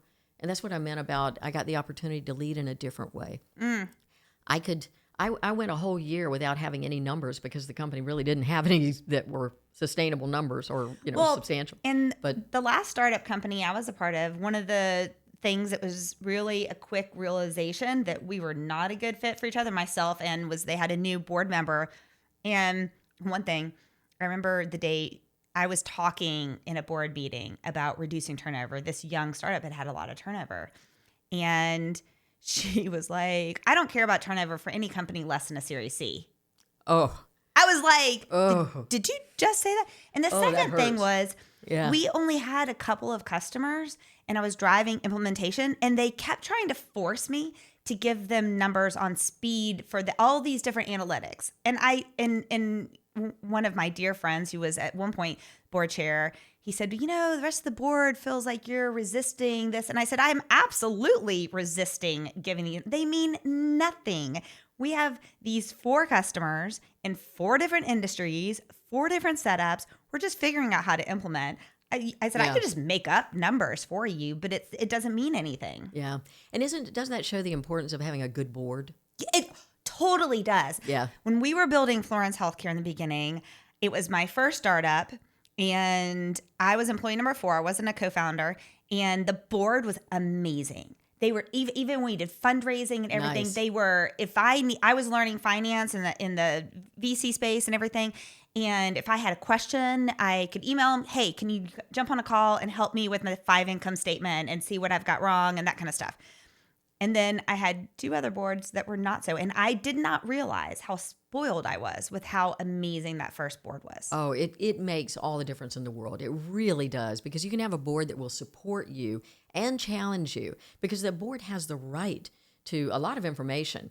And so they can kill a company by asking for more and more information, because it lames a company. But on the other hand, if they ask the questions that are really mattering and get to the point, this reminds me of the Jodie Foster True Detective series I just watched. He said, what's the question? What's the question? So if you ask the relevant questions, and if you've got a board that can discern what are the relevant questions, then it makes all the difference in the world, because it elevates everybody in the company. I'm just thinking about questions and asking the right questions. And I think you're doing a good job. Thank you. I will accept that compliment. I am grateful. Let's talk a little bit about equity and inclusion. And one thing I was going to say is, I don't know if you had the chance yet to watch the episode that I did with Kathleen Quigley. Yes, I did. So my favorite thing too, and I was thinking, we're asking you questions of Germany, Europe versus the U.S. Yeah. My favorite part in that episode is towards the end when we start talking about her experience leading as a man versus a woman. Yes. Oh my gosh. Oh, that was so powerful. I know Kathleen. Yeah. And just recently, in a board setting, had a chance to really talk with her, and it moved me so much. I actually wrote a part of a short story about that conversation. Yes, there are differences. Yeah. There are differences. Yeah, yeah. And it's that cultural, historic thing. Who are your role models? Yes. One of the big things that I ask people when they're interviewing for a job is, who do you admire and why? And, who was the last person you worked for, and who did they work for, and what were their goals? Mm-hmm. But who do you admire and why, and who was the biggest influence on you? Those are key questions, because they will tell you about the values. And, this is another reason why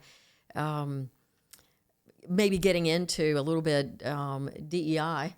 I hope you don't get censored on this podcast. Go for it. Okay. I do not get censored. All right. Well, that's good. Katie's the executive producer. We're all on one page. All right. Sounds good. Well, if you've got a hiring committee and it's all men and they're all looking for past successes, they're looking for past successes in organizations' historic data. And where have we been historically? We've been in a very male-dominated place. Yes.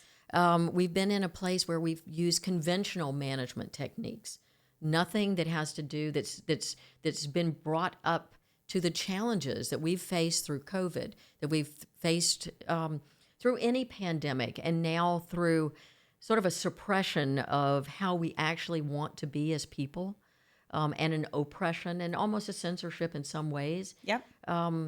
And so we're looking at past successes and using that as a predictor of future successes. That's wrong. I mean, even two Nobel laureates found that out. Daniel Kahneman and Amos Tversky. They used this sort of recruitment assessment techniques that we use for recruitment and assessment very often. They use it in the Israeli army, and they said, they looked at the results of what their recommendations were, and they looked at actually how the cadets performed 5 years later, and they realized, oh, we were awful. So the past is not really a good predictor. Yep, I agree. It's really looking to what can somebody do. So that's kind of where I am. And I think that we've got a lot of males still who are seeing, now they're probably looking at Elon and saying, cool guy, I'm a real fanboy, because he's disruptive, and disruptive is cool. Right. Well, right. You know what? Disruptive might be cool, but there are people that, they are people that are getting hurt. Yes. So if you want to be disruptive, just make sure that it's worth it, and that these real people, they bleed, they sweat, they go bankrupt, and some get rich. Yeah. But yep. So it's the role model thing. And I think the more and more we allow people to express themselves in organizations, it's going to become more normal to have a different model of leaders. So it's a creeping thing. I like that. And I think, too, one of the things that I learned at different stages of my career, how I presented myself when I came into once I got to the C-suite, right, is that suddenly this person's in the C-suite, they walk into the room, they must know the answers. And I was at this stage where, unlike why Nelson Mandela is so loved, is that he learned to be the last, they had the conversations about being the last to speak, right? Yeah. And I learned that I had to figure out how to ask more questions and draw out the other people, because that's how we got the greatest level of success. Right. And so when I consider the thought of not allowing people to show up as their true selves and to suddenly feel like they can't say this or they'll get in trouble, or they can't use their pronouns in this way, or they can't be identified this way, then all we're doing is taking away the opportunity for them to show up as their best self. And if they show up as their best self, then the solutions as an organization, as a team, as whatever it is that we're doing in a cohort, and even in relationships, right? Yeah. We're jeopardizing the success of that. Yeah, we do. We jeopardize the success of that. And can I tell you my pet peeve? Yeah. Okay. I want to hear it. I hate it when we're talking about, men, women. Mm-hmm. I have experienced this so often that in a meeting, when a woman will make a suggestion, and it's a great suggestion, very often a man will say something almost immediately afterwards. That's the exact same thing. Exact same thing. And then everybody's quoting him. And so what I do is one thing that Alyssa was saying that she does now, I've adopted that. I thought it was great because I had an opportunity recently. I'd say, I'm so glad that you saw that she brought that point. Let's go back to your point, and giving that credit, give credit where credit is due.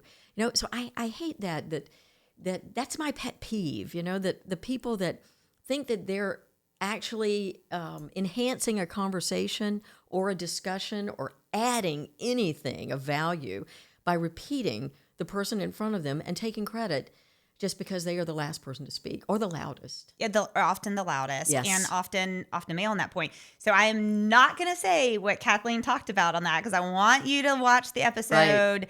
First off, it's such a nerdy episode. I just like. Oh, I loved it. Right? It was brilliant. Right. But she talks about the difference dealing with some things like yes. that. I'm hoping to get him on the podcast. My Uber driver, I was just at UVA up in Virginia and Virginia Tech, and my Uber driver to the airport he was an engineer, and he went and worked for P&G, Procter & Gamble, and in paper towels. He has like this thing that he is most well known of, that he figured out, like the 2-ply paper towels. Yeah. He figured out just by luck, being in a lab, looking under the microscope, and he figured, and I think he was a chemical engineer. But anyway, he's looking at the microscope, and he noticed that when the 2-ply, they were having problems. They had a huge scrap rate. Okay. And, scrap costs you money. Right. And he realized that when a dot of water touched them, the fibers, when they dried, they would intertwine. And it became almost like one at that point. Yeah. So now when you go to places like Bounty and all of that, they have this moisture bar that touches at certain spots to keep the 2-plies together. Oh, cool. How cool. But he's a black man, and he talked about, from his perspective, being in meetings, and he would say something and then he would just get brushed off. And then the white man would say, and I don't know, I would imagine this guy's probably in his late 60s, something like that now. But then a white man would say something, the exact same thing, and they would identify. And he would say, wait, what was the difference about what? But he would, it being a male, would speak up. And I think oftentimes women are hesitant to speak up. So I love that you've adopted that. Yeah. Well, I mean, I stole it from Alyssa. So let's talk about how you got to Georgia Tech, because that's how we met. Yes, it is. It is. Tell me your journey. So when I came back to the U.S., I really wanted to hire Georgia Tech graduates because I loved it. I loved the BME program. And I had applied for a job at Georgia Tech. It was, when was that? It was about 2014, 15, something like that. Mm-hmm. And didn't get the position. But I learned a lot about Georgia Tech, and so that kind of lit the fire there. So when I came down, I started working with the counselor at that time, Brenda, and so Brenda would just bring these amazing students, and she took me to a capstone exhibit, and I just thought, oh my gosh, these guys! I would have failed every course here. I would have never gotten in, and. I see their capstones now and look at what I did in 2007, and no, they do not compare. Yeah. It's amazing. So anyway, I just started hiring and interviewing. So I would bring up 5 at a time, and we would put them in gaming, or to Boston, and we would put them in gaming situations. I used to use simulation games like, detonating the bomb or... Oh, that's right. Yeah. So anyway, so went on and on and on, and I kept very close contact with Brenda, and Brenda said, hey, we're getting a new department head. And this was Margulis. Susan Margulis. Yeah. And so she said, she wants to expand the board, but she wants to meet you first. Would you be interested in this? And I said, yeah, but I think I'm an uncomfortable board member. And so I went out to dinner with her, and I loved it. I loved her vision. I liked her directness. I loved her humor. And Susan right now is at the NSF and has promised to be a guest on this podcast. Wonderful. As soon as I think her stint at the NSF ends in August, but she's promised to be a future guest on this podcast. Excellent. So that's how I got on the board, and that's how I met you. Yeah. Because you were the chairman at that time. Yep. I absolutely was the chair of the BME External Advisory Board, met you, came in, and then Chris followed after, and now you are the chair of the board. Yes. So what is that experience like for you now at this stage? Because then I also want to hear... Katie put it in here that maybe at 66 you started a new consulting company, which is I'm starting a new venture. Yeah. So I want to hear what are your thoughts about being on the board and what we really need at Georgia Tech BME, and then also your new venture. Okay, so the board is, boards are really kind of tricky things because we have no fiduciary responsibility. Actually, we could do nothing, and it could be a pay to play type thing, and you just meet and you eat. Right. But I think that the two which you and I both hate as boards. Oh my gosh. That was my big thing when I became chair of the board. I was like, look, if you just want to show up twice a year and sit somewhere and whatnot, I don't need you on the board. Right. And it has to find its way, yes. and to work. It's carved also and nuanced by the goals of the chairman of the department. Mm-hmm. So how does the chairperson want to use the board? And the board is a service organization. So it's not just pay to play. So if you're a big donor, you're going to get on the board.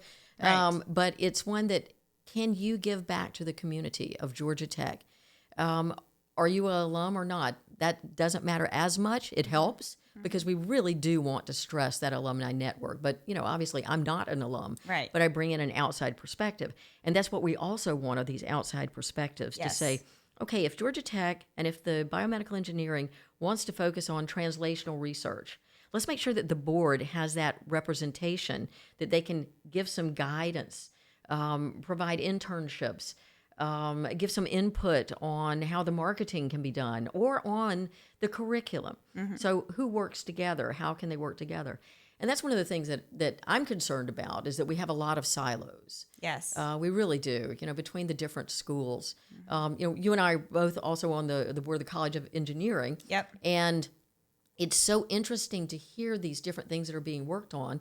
And we do get a chance to discuss there. And I think that the dean there, Rahim, is really doing. Who's also going to be a feature guest. Awesome. So if you haven't subscribed yet, you need to subscribe because you're going to miss all of the rest of these. But he's also great. Oh, wow. I'm going to be binging your podcast instead of Netflix. It'd probably be a lot better for my mental health. I'll tell you that. It will. Yeah, it's a lot better than True Detective. So, so I think, and I'm seeing it also in like the business school. For example, if we want translational research and we want it commercialized, we got to give people some skills. And it can't be that type of, let's build our little tiny economic models that have no relevance because there's no behavioral concept involved. It's got to be about managerial economics. What do you need? What are the basic concepts, but how do you apply them? And how do you apply them in large organizations as well as small organizations? Yep. And I know Georgia Tech does a great job on entrepreneurship now. But then, hey, we're working to take it to a whole new level. Yes, and we can. We can. Absolutely. And Atlanta, I'm a big fan of. This is sort of the segue into what I'm doing now. Yes. The legal counsel that I met when I was interviewing for Georgia Tech way back, he wasn't a legal counsel for Georgia Tech, but he has been on a number of hospital boards. Okay. And so when I moved to the States, I asked him if he would be our legal counsel for our company in Boston, which he was up until last year. Yep. So he has had a consulting company as well as his healthcare lawyer practice that he's been doing. He would start out as a litigator, so badass, really badass guy. Yes. He's in his 70s, early 70s. Bill, you're still very, very young. Creative, has a printing press, fall line press, does art books, photography books. So just one of these Renaissance people, and a Francophile. His wife is French. So that was another thing that brought us together. And when my tenure at Metasystems was coming to an end, he waited and he said, hey, I have a consulting company. I haven't done anything much with it just the last couple of years because he was taking care of his dad. And he said, I'd really like to start it up, but I need the right partner. Would you consider coming in with me? And we'll be 50-50 partners. You don't have to pay anything. We'll just split everything. And I thought, wow. This sounds too good to be true. Yeah. And I thought, because I respect him so much. What's his last name? Bill Bowling. Okay. Yep. Oh, yep. I should know this. We were talking about this at one point. Yes. Exactly. And so we are starting up another company. We were changing his company. It was Bowling and Company. And now it's going to be Bowling Harrison and Company. I love this. And so we're getting our ducks in a row. So what are you going to be doing? Well, we're going to be, and this is where the German connection comes in and the French connection and the Georgia Tech and the healthcare. We are helping companies that already have a proof of concept. Okay. Not startup, seed capital, that type of thing, but especially right now, we've got clients that are coming from Germany that want to expand into the United States, and they're working in the space of digital healthcare, education platforms, helping people that are carrying one company. It's called Care ABC. It will be starting a pilot kickoff in September. Nice. Very excited about this. And what this company does is it trains informal healthcare or caregivers, and by that these are the children, the siblings who have elderly parents or are caring for someone with dementia, with Parkinson's, or dealing with grief. Oh, so wow. It's an educational platform that uses videos.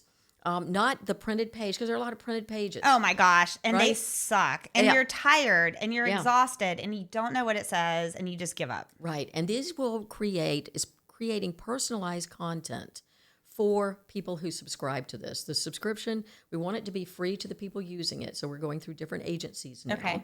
Yep. It's free to everyone in Germany because the entire public health insurance system is paying for it. So that's why we don't even have to raise capital for this company Wow. here. They are supporting themselves. And so we're setting up pilot programs for them, making the connections for them. We helped establish an entity in the United States. So we're working on the web pages. They have a production company in Germany, so they're producing the videos. We're using a lot of tapes.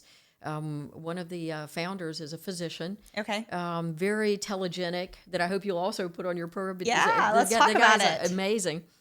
And so he did a road trip from New York down to Georgia, talking to people at service stations and diners, saying, how do you care for your parents? So, this? my grandmother turns 102 in November. Wow. And my other grandmother is, I think, just turned 95. My aunt and uncle are the primary caregivers for both of those. They both live in the house with them. And I observe, and I realize through observing this, that caregivers, the needs of caregivers are not being met at all. They're just, and it's it's just, right. I They're can't exhausted. even wrap my head. And they're sandwiched because often they've got children that they're also caring for. Yes. And so the founders of this company went through a very traumatic grief situation. They lost a child, a young child.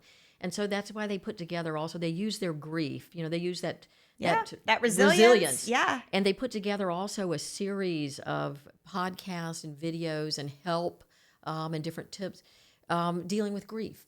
So because that is also an inevitable part of this cycle of caring for people. Yeah. Especially at the end of life. Well, and I think too, it's grief and guilt. I think sometimes too, then the caregiver is so exhausted and they're not taking care of themselves. And then every time they think about doing something that's not tying to whoever they're caregiving for, they have this incredible guilt, like they need to. So I think it just falls into the spectrum. Right. And these are things that are universal. So, it's the guilt. One thing that's a funny thing that we did notice though, is that some of these videos that they do, and they're very short videos, and they're in modules, and the modules are customized. We're using AI to customize the journey for people. This. Okay. Yeah, so it's an Choose your own individualized. adventure. Yes. So what we did notice though in doing this is not just a language translation of all of the videos that they've got. We had to, when we're teaching people how to make up beds, Germans don't make up beds the way Americans do because their sheets are different. So we had to do that differently as well. Really? So, what do you mean they don't make beds? What? So, in Germany, you've got that little stretchy sheet that goes on the bottom. With a fitted sheet. Right. Well, then you've got a duvet, sort of a down comforter. Okay. And that's your So they don't have a top flat sheet. They do not have a top flat sheet. So there's none of this tuck and tech. And, and try to get the corner squared off. Yeah. And there's none of that. Germans don't even know what to do with that. So they will lie on top of the bed and under a bedspread before they'll figure out what the sheet's doing in the U.S. Right. So, just funny things about that's not the way you make a bed in the U.S. Oh, that is amazing. But it is why you should bring in people, which the story I love is you talking about him talking to people at gas stations. That's like all of these, like people from all walks of life. Absolutely. And then what are the similarities that are in all areas of life? Right. And how can we help improve those? And what are the salient issues? When I Talk was about running customer discovery. hospitals, that's a part of customer Yeah, discovery. exactly. And when I was running hospitals, when I was interviewing for the jobs, I would go to that city and I would just get in a cab and ask them to tell me about what are people saying about the hospitals? And, and I would make sure that I got the cab drivers that were bringing people to the hospital, but also taking away. And I'd say, what are they saying? Right. Because then I learned so much about the hospitals. And in the interviews, I could kill the interviews because I had inside scoop that a lot of people didn't have. Yeah. Okay. So tell me, you're in the middle of writing a book. Tell us about that. Yeah. So I'm terrible at finishing books. I am really terrible. So I think I've got something like 6 books that I've started. Yep. The only one that I've ever finished is a children's book, but I've gotten it copyrighted, but I have not yet published it yet. So it's like I said, let's finish this thing. So I'm writing 2 books now. One is called The Cats of Ammersee, and Ammersee is a lake outside of Germany, and it's not outside of Germany, it's outside of Munich. And this book weaves a lot of the historical Bavarian sort of brown history is what we call it, Third Reich, but also the new cultural scene, the high-tech scene, but the scandals around this area of Munich. Yes. And the reason I call it Cats of Ammersee, I kind of hit on it because I was talking to my tax advisor in Germany, and he was writing a book, and he said he's going to name it The Cats of something. And I said, well, does it have anything to do with cats? Because it's about tax law. Right. And he said, no, but everybody that Googles books Googles cats most of the time. Really? So, yeah, he said, so books that are selling the best are the ones that have cats in the title. And he had a client that wrote about Schrodinger's cat. And because people thought it was about caring for feline animals, they bought this book, and it was about mathematics. So he said, this is going to be a bestseller just because of the title. And I thought, I'm going to need a lot of help. So, and then I started thinking about the Cats of Ammersee. That's like SEO optimization at its best. Yes, I'm doing it, a very low-tech way. And so then I started thinking about it, and actually the title fits because, herding cats, the cat's out of the sack. You let the cat out of the bag, right. Cat scratch fever, Yeah. all of these things, because it's a seamy thing. And the other book that I'm writing, and these are also similar things to things that they're built on stories that I know either Right. firsthand or have heard or researched, Right. but people that I know. Yep. And so I don't know if I'm ever going to be able to publish this book while everybody's alive. So the other book, though, is one that's based on my time going back and forth from West Germany to East Germany and into East Berlin. And it weaves in my dissertation, which was about venture capital in Germany. And I got interviewed by the CIA. This is a true story. I got interviewed by the CIA because of this dissertation. Mm-hmm. So it's a spy story. And another true part of the book is that I used to smuggle in documents from a really good friend of mine who was a Polish agricultural economist who was in West Germany because this was the time and of the Solidarność. statute of limitations is gone. So I hope so. Otherwise, I let the cat out of the bag. And it's about going in there, but it's also kind of seedy romance because I had some dalliances then, you can imagine. So, it just follows these different threads of that time and Berlin, but also about being recruited by the CIA. That kind of, there were too many coincidences there, and so I kind of retold my life story and said one of my mentors was actually a recruiter for the CIA the whole time, and I never knew. It's not true, but I don't think it is. Okay, well, when one of them is released, we'll have to have you back on the podcast. I'll be glad to, because I'm certain I'll need to boost sales somehow. Well, absolutely. I mean, the cat plus yes. being on this podcast will help. So right? Yeah. Okay, are you ready for some rapid fire questions? Ready. Okay, tell me what your idea of legacy is. Oh, it's giving something back to a community that has given me so much. So it's gratefulness in action. Oh, gratefulness in action. That's amazing. What advice would you give to your 25-year-old self? Don't be so naive. I think I got out a lot of trouble by being naive. But on the same time, I just never realized the potential. I felt it, but I didn't realize it, and I wouldn't embrace it. Love it. Love it. Okay. One book or thinker who shaped how you lead. Oh, definitely Jim Collins and Stephen Covey. Oh, yes. Those two. Yes, too amazing. Okay, and what is your favorite failure? Something that felt like a mistake or tragedy, but taught you so much. That's definitely the Munich situation in the hospitals. When I resigned, and I realized that I had let my ego get way ahead of me because I was like I said, I was in all the newspaper. I loved it. And it was almost like an ego competition with a very popular mayor. You don't want to do that. Yes, and he was also running for Chancellor of Germany at one point. You don't want to do that either. Right. So, or minister president. But anyway, so resigning and just, I felt like a failure because I couldn't realize all of the things and really bring everybody together. I couldn't get the politicians on board, and I'd never had trouble with that. I had the people in the hospitals; they were working together, and it felt terrible. And then I just felt like such a failure, and I thought I'm never going to get another job because that political party that was in power is also going to blackmail me or blackball me. And but then, as it turned out, that was sort of a precedence case for many people that came after me, many court cases, and they said you gave us the confidence and the security that things are going to be okay. And I said, yeah, but it sure does hurt. Yes, it does. It really hurts. Yes, yes. Okay. And finally, well, not finally, because finally is your quote. But next to last, if you could fix one thing in global healthcare with a magic wand, what would it be? Universal accessibility. Because the access to healthcare, it doesn't matter if it's an industrialized country like ours.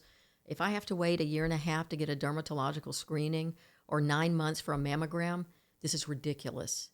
And I worked in Sudan, as you know, and in Sudan, it's the distances and it's also electricity. It's not the lack of will.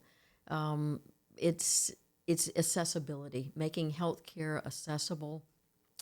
It's not even about affordability because that comes when it's accessible. Yeah, absolutely. Okay, now, a requirement of this podcast is everyone has to share their favorite motivational quote. What is yours? Okay, so I wrote a couple of them. I'll let you guys know. And one that I always quote is, "It's not the speed that kills; it's the sudden stop." And the other is, "You'll do foolish things, but do them with enthusiasm." But the one that's really motivated me my entire life and has followed me is the last line in James Joyce's poem Ulysses, and it's to strive, to seek, to find, and not to yield. So, in other words, never give up, and it doesn't matter if you're old, if you are not feeling well, if everyone tells you you can't, or even if everyone tells you you can, still keep searching for what is your heart telling you, what is the heartbeat of the society that you're in, because you got to be a part of your society. That's beautiful. Well, thank you so much for coming and being, and definitely and my honor, bringing the badass into this episode.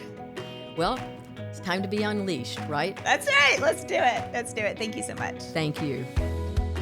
Thanks for joining me for today's episode of the Badass Leaders Podcast. To hear more interviews with industry experts and learn how to grow your career and leadership potential, be sure to like, subscribe, and turn on notifications to ensure you do not miss future episodes. This podcast is a production of the AGN Group. To learn more about the AGN Group, visit our website at theagnGroup.com. There, you can discover more about our services, which include hosting workshops, management consulting, brand strategy, keynote speaking, and more. Follow us on all social media channels shown on the screen and displayed in the show notes. And until next week, be brave and be badass.